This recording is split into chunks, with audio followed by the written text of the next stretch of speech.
Ashgabat, a city you've never heard of in a country you've never heard of.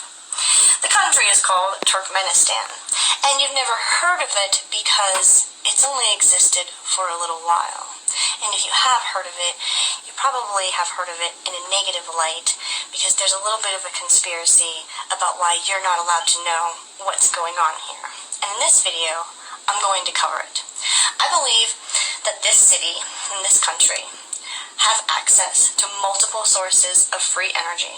And in this video, I'm going to cover what they are, how they work, what it means for these people, and kind of what it means for us. Are you ready? This is a massive piece of equipment within the city. The people are told that this is an indoor Ferris wheel. And, by all accounts, it looks just like that. And it functions as that too. Except almost nobody goes to ride it. And I believe that it's actually a free energy harvester hiding in plain sight. Also, that's not the Star of David. That's 8 points. And it represents the 8 gates into paradise. And the person who made this, the president of the country who designed this, wanted 8 gates of paradise for his constituents. And the more I learn about the country, the more it seems like he wanted quite a lot for his constituents, considering he gave them access to all of this free energy. So, you might ask, why, Daphne, do you think that this is more than just a Ferris wheel? Well, let me tell you a couple things about a Ferris wheel. The whole entire point of it is for you to be able to see the ride. You know, the perspective changes as you go up, then you come back down, and you get to see things. Now, I've watched vlogs of people who have gone to ride this Ferris wheel, and they say, you know, you really can't see much out. The whole point of the Ferris wheel is to be able to see, you know, what's going on so high up, and there's only so many spots in the glass that you're able to see out and get a good perspective, and it just doesn't seem like it's meant to be just a Ferris wheel, right? That, and the fact that it's got this thing on the top of it. Check this out. What is that? Well, we're going to talk about it. This monument was erected by the country's first leader, and it has a statue of him on top of it, which rotates with the sun, and he's always facing the sun. And I believe that this statue, that represents their neutrality, harvests electricity from the atmosphere as well as solar power. And he erected this because he didn't want to go to war with anybody, and he didn't want anybody to go to war with him. And this was a symbol of his neutrality in that he was so independent that he didn't need to go to war with anybody. He didn't need to go rob any countries. He didn't need to send his people to war. And he never did. He never did. Actually, his tactic worked for over 20 years. And I'm going to talk to you about exactly why I believe this is harvesting more than one source of energy. Now, any of you watching who have any desire to learn more about what I'm talking about, you all have the ability to look up how atmospheric electricity works and learn for yourself. You will be surprised to find out that it runs on something called a corona wheel or a corona motor. And also, check this out. So, as it turns out, all you have to do is put a metal stake in the ground, and the higher up that stake goes, the more atmospheric power you can harvest. In our case, we got good results at around 120 meters, or 390 feet up. At 100 volts per meter, or 100 volts per yard, that's 12,000 volts between that height and the ground. But, just as with you standing on the ground, the wire is an electrical conductor, and so is also a ground potential. Looking at the equipotential lines around the wire, that voltage of 12,000 volts exists between some distance away from the wire and the wire. You can see that the equipotential lines are closest together at the top of the wire. This means the attraction is strongest there, and electrons make their way upward in the wire. Let's look more closely at the top of the wire. We put 6 sharp points using sewing pins at the top of that wire. But for ease of illustration, I'll draw just one. Notice that because of the sharp shape at the point, the charges are crowded together at that point. Remember also, you get the idea. These are the street lamps in Ashgabat in Turkmenistan. And what makes them very interesting is that they harvest enough atmospheric power to run themselves. if you check out the points on the top of each one, and understand that though they are not as high as the Eiffel Tower, they're not generating as much energy as the Eiffel Tower. Altogether, they are generating more. And if you were to look at the streets of Ashgabat, you would wonder, why in the hell do they have so many street lamps? And the answer is that because at that level, they can only generate so much atmospheric energy, so they have to have several of them, like in long rows, which help add to their abundant natural resources, which include natural gas, oil, solar, and atmospheric power. Now, we have this structure, also known as a power plant, in Ashgabat, and it is a serious machine.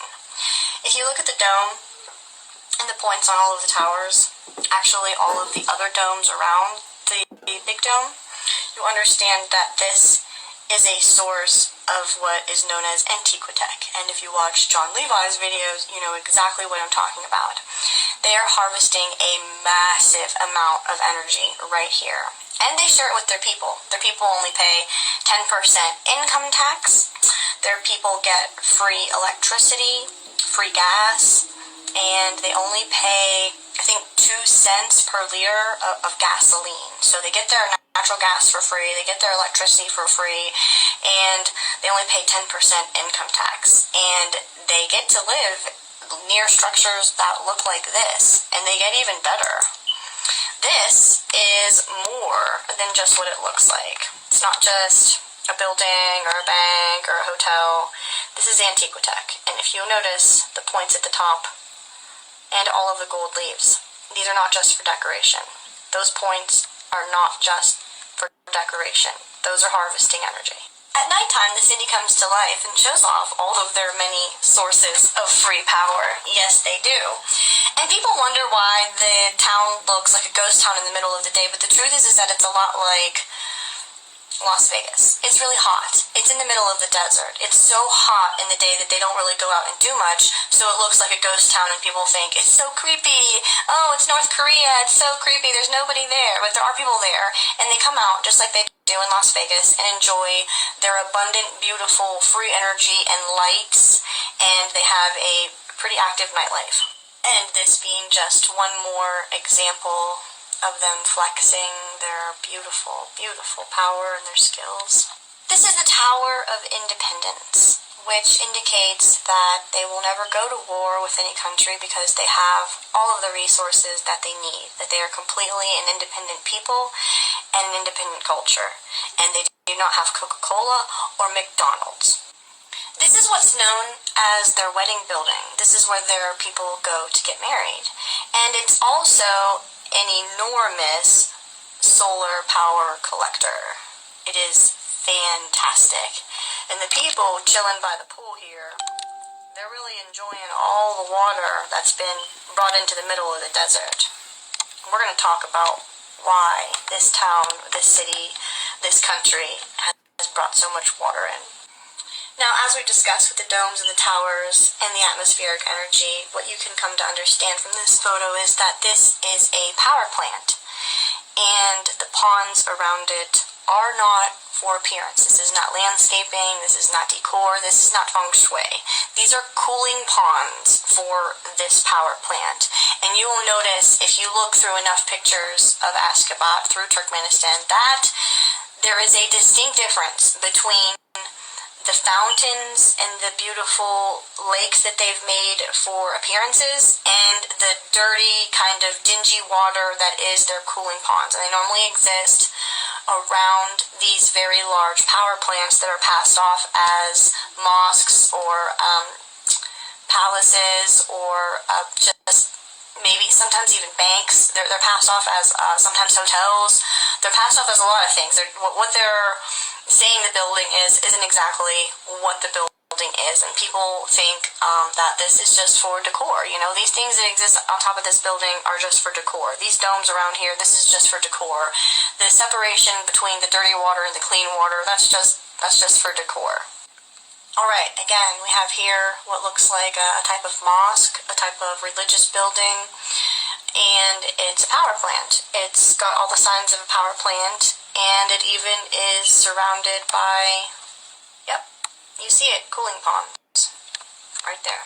Now you'll notice that everything is done in white marble, and that is because the president that started this country imported all of this white marble from Italy because it keeps the inside of the buildings cool out there in the desert, so they have to use even less of their wonderful free energy.